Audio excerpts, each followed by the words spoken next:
Please welcome Dr. Angel Yanagihara.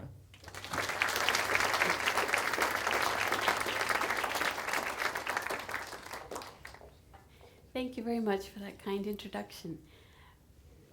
Being in an ocean state, we have the great joy of being able to go out into the Pacific, but one often worries about potential danger. Probably the most feared animal in the ocean is the shark. It hasn't helped much that Hollywood certainly uses our fears, Sharknado, etc. But perhaps the most dangerous animal is one that you can't even see very easily. These photographs are difficult.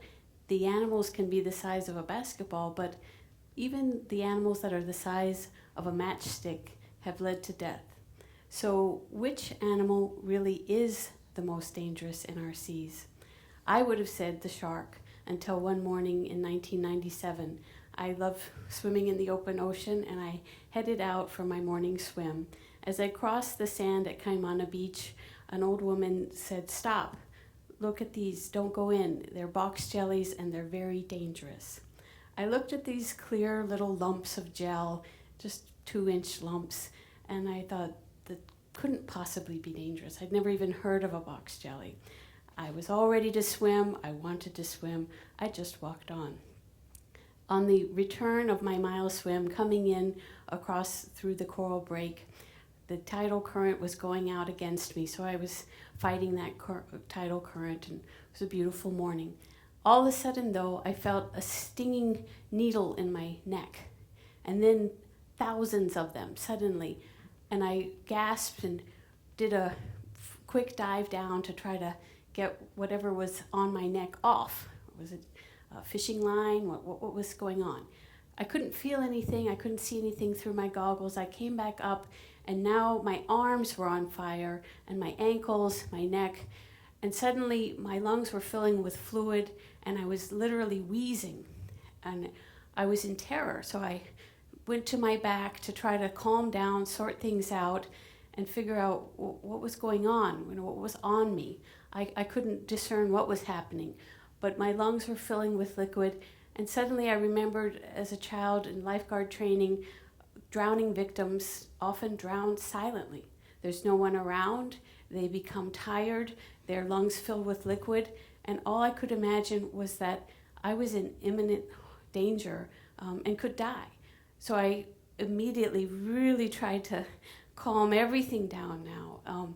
And I went into Lama's natural childbirth disconnect from the pain mode. And I counted my breaths and my strokes, 1 to 10, and tried to breathe slowly and deeply as I could. But there was literally liquid in my lungs. It was the most terrifying feeling I'd ever had. And I, as you heard in the introduction, grew up wanting to be a fish. So I love being in the ocean. There's nothing I like more. But that morning, it was terrorizing to me.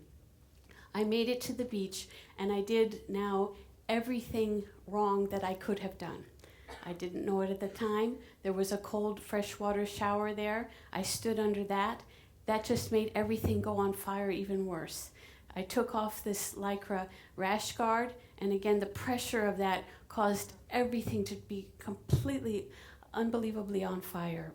I had a quarter in my Speedo, and I intended to make a call at the payphone there by the aquarium.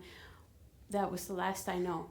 The next I came to in an ambulance, and I was wrapped with saran wrap and vinegar and tubes, and I was sitting there thinking, what is going on? What kind of medicine is this? What is happening to me? And then it occurred to me, the old woman had told me, don't go. Those are box jellies. They're dangerous. And the folks in the ambulance were telling me, you were stung by box jellies. This is extremely dangerous. One of the ladies from the Waikiki Aquarium was there, and I guess she's the one who found me and called the ambulance. And she said, well, it might help to put her in a hot shower. So they took me, they had a hot shower there, they put me in that, and I started to feel relief. My breathing was stable, I was starting to feel some pain relief, and I was frankly mortified and embarrassed at all this drama that I had caused by stupidly not listening to that good advice. So they said, well, this is serious, we need to take you to the hospital, we need to check you out, this could get worse in the next couple of hours. And I said, well, no, I'm sorry, I really don't want to waste anyone's time, and thanks for your care. And they said, no, we must take you. I said, no, I really don't want to go. My husband's a physician, I think it's just a waste of your time. So they said, well, you'll have to sign out against medical advice. So I signed out against medical advice, and I thought that was it. As I drove back into Manoa, though, the fiery pain came back up, even worse than it had been on the beach. And I thought, oh my God, I have really made a second critical error. I got to my home, though, I called my husband, but over the next 3 days, nothing helped. I tried hot baths, hot showers, I tried various concoctions on the skin, etc. Nothing was working. And so I thought, this is really a remarkable concoction here, this venom. I wonder, what it could possibly explain this amount of pain. I'd been stung by jellyfish in other parts of the world, and it was nothing like this at all. I had a trip actually planned to the East Coast, and so I went within a week of the sting, and I arrived, my girlfriend and I had all sorts of things planned to do together, but I asked her, could you take me to the National Library of Medicine? So the first thing I did was I spent 6 hours that first day in the stacks of the National Library of Medicine looking into everything about box jellyfish biochemistry. I am a biochemist, and of course, naturally, I would like to know what could be this potent. It didn't seem like a bee sting. I've been stung by bees, or I've been stung by fire ants and all the other kinds of things that are out there. I've experienced a good number of them. So this... turns out, here's some box jellies from Hawaii, our Alatina alata, they're preserved. It turns out that the literature that was published at the time was actually rather meager. There were only a few papers and essentially no modern, complete, robust types of biochemical analyses had been used, so far as I could see, to analyze this venom. So as I went through all these papers, I thought, well, I have to do something. I think in terms in life, when things go wrong, there's usually a lesson that you can learn. And I like to sort of pay it back. When I make a mistake, I like to look for that lesson and teach myself the lesson. So I felt that I hadn't followed good advice. So what would be the lesson I could learn from that? And it seemed to me a good lesson would be to write a grant proposal. So I did this really just as an exercise. I didn't intend to ever submit it, because I am not in that field. And science is highly competitive. One needs a long pedigree with proper degrees and background. I'm a biochemist, not a marine biologist. But I wrote this up, and as I wrote it, I added more to it and more to it. I couldn't let it go. And then I found that there was a local agency, the Hawaii Community Foundation, that would potentially entertain such a grant. So I thought, you know what, I should really submit this. So I did, but I thought, well, that's the end of it. I've done my job, I've learned something. I won't swim when they're box jellies. 4 months later, I opened an envelope, though, and said, we are pleased to, and I couldn't believe it. I could not believe this. So I had now an opportunity. So this obstacle, this horrific sting, had actually led me to an opportunity, which I took, and I submitted this sort of creative, out-of-the-box approach. As a biochemist, I have a different mindset from classical marine biologists, and I thought I wouldn't be very welcomed within the box of marine sciences. So I was very delighted and honored when my application was funded. So I set off to do the work, all elicited, of course, by the sting, horrific stings, and these are the stinging cells, which I'll show you in a moment. But most interestingly, my background is based in biochemistry, and I'd learned a lot about human biochemistry and some animals close to us. But the animal that I was proposing to study the biochemistry is basically at the bottom, are at least consider the animal kingdom, the bottom here. These are actually the animals who've been here the longest, so perhaps they're not really the bottom after all. But I wrote a proposal to basically utilized all the biochemical tools I had learned to addressing this obstacle, which of course is an obvious great puzzle, and we're all quite puzzled by it now. But the box jellies, I found over 30 species are known. They range in size from a basketball to the tip of a matchstick, as I had mentioned. I did what I was trained to do, which is my undergraduate career, my graduate career. I absolutely adore the discipline of science. I like to master things, I like to learn facts, I like to ask questions, I like to analyze. We educate our children in certain basic set of facts, and then we encourage growth and going to learn more and more and testing these facts. The way I learned science and the way I first approached science is what's called hypothesis-driven research. And that basically is that we pose a question, we pose it in a hypothetical point of view, and we design experiments to basically knock that hypothesis down. And if it withstands our best attempts to knock it down, we go further and we refine and we look for data, and that's how we essentially increase this scope of light or understanding. I started with the hypotheses that had been sort of put out in the field, those that I had read that first day in the National Library of Medicine. Basically, that there's a sinister, rare ion channel blocker that these box jellies have. That was an exciting idea for me to go after. So I proposed these experiments, but what I had found in my first review of the literature was that even the basic cell biology was not understood of these interesting animals. So before I could do the biochemistry, I needed to understand the cell biology. And what that means is, where is this venom physically? Where is it in the animal, and how does it come out? There were sort of general concepts out there, this bullet-like extrusion of venom, etc. But where was it in the box jelly? How could I purify it? Certainly, if you have a snake, it's easy. You can milk the snake, you get milliliters of venom. But in a box jelly, these are tiny microscopic capsules. How are we going to get that out? So my first work was basically, if you can start the movie, these are animals caught in the night between 2 a.m. and 6 a.m. right off Waikiki, brought back to my lab. I built this little tentacle zapper with monofilament silk, and the little live tentacles are going to be stimulated, and you can see here the stinging cells within the tentacles, those little tiny blips, are just about to discharge. It's not really running very quickly.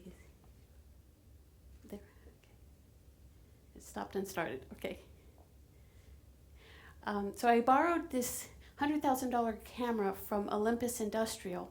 You can take pictures of a bullet going through, and you could read the serial number on the bullet, basically. 33,000 frames per second. And that's basically about how fast this is happening. In a microsecond, we have the extrusion of this 1 millimeter tubule. Is it stopped again? Okay.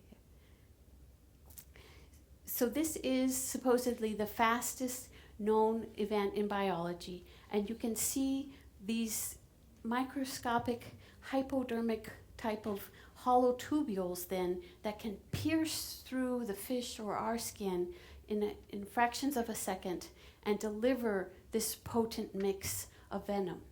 So the types of papers that had been published before my work were basically to take these tentacles, to freeze dry them, to grind them up in dilute salt water, and to call that venom. I found that to be about as much as like venom as taking a dried rattlesnake off the road and putting that in a blender. It's not, right? There's lots of other things in there. So my first drive in this project was to isolate those stinging cells intact without freezing the animal, without freeze drying the animal, and then to find a way to crack those open like so many thousand eggs so that we could just get the contents. Because you can see how tiny they are. These are only picoliters of venom that get deposited. Now, how can that possibly kill a human being? fascinating question.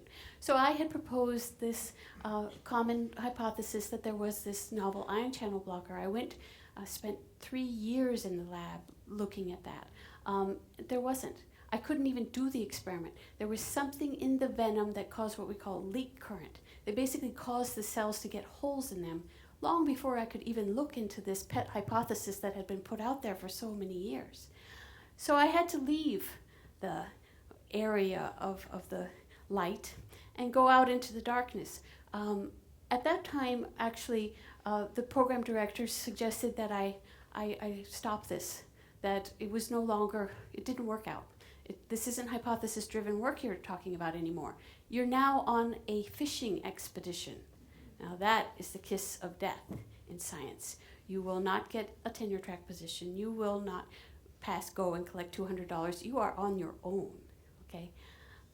For whatever reason, my stubborn curiosity and interest in it, I kept on going. With little bits of time, I get other projects, I had other funding, so I didn't want my lab to go down, of course, but I wasn't going to let this go. So I actually started following these critters out on their own terms. And whereas the first day I had swum at 6 a.m., I then started going out at 2 a.m., 11 p.m., offshore 2 miles, looking for these creatures to get the best live animals, to get the highest quality venom, and to continue this dogged chase. Now, human beings like light, obviously. Here's our planet.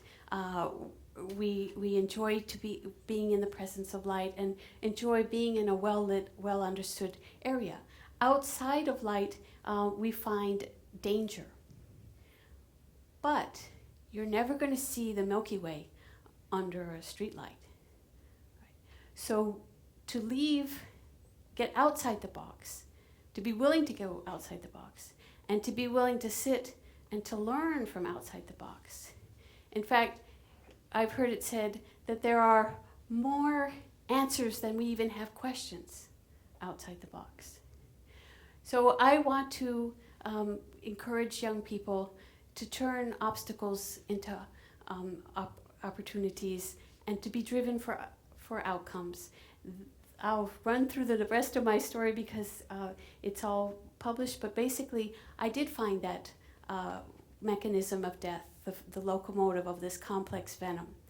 I used that information then to develop inhibitors, and now I have a special technology that has several patents pending on it, and folks have come to me to ask for assistance. Diana Nyad, for instance, in her dogged interest of getting across the Florida Straits, she'd almost been killed by box jellies. So she found me, and here I am in the white hat behind her. Here we are leaving Cuba and walking up on the shores of Key West. Her face is covered with the sting stopper. I caught a box jelly by my hand entering into Key West waters. And she had already taken off her night lycra, so she was in definite harm's way. So we slathered her with the sting stopper, and anyway, it was a wonderful day to finally end her 5th attempt to cross. But her team, she brought together amazing people with all kinds of interests and talents. But that was certainly one wonderful outcome of this story arc that started from basically disregarding this potential tiny animal to learning a great number of things from it. Thank you very much.